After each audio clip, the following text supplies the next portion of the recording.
احادیث کے اندر جو چیز آئی ہے اسپیسیفکلی وہ بخاری اور مسلم میں آیا کہ نبی علیہ السلام جب ہجرت کر کے مدینہ شریف تشریف لائے تو اس وقت یہودی جو ہے وہ 10 محرم کا روزہ رکھا کرتے تھے، عاشورہ کا۔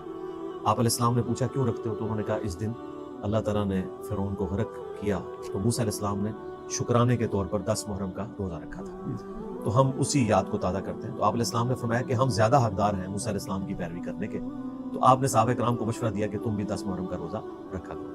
بخاری مسلم میں بس اتنی حدیث ہے۔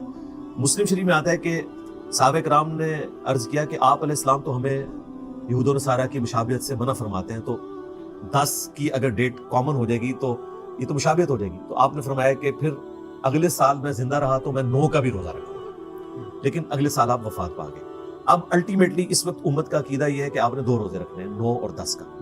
اسی حدیث کو امام ترمذی نے لیا ابن عباس سے ہی، اور انہوں نے ابن عباس کا قول نقل کیا کہ وہ کہتے تھے کہ 9 اور 10 2 روزے رکھو۔ اس کی پوری سند سنن کبریٰ البیہقی کے اندر موجود ہے کہ 9 اور 10 2 روزے رکھو، یہودیوں کی مخالفت کرو۔ ایک کمزور روایت ہے مسند احمد میں کہ 10 سے پہلے ایک روزہ ملا لو یا 10 کے بعد ایک روزہ ملا لو، مخالفت ہو جائے گی، تو یہ بھی اجتہاداً درست ہے۔ بیسیکلی آپ نے 2 روزے رکھنے۔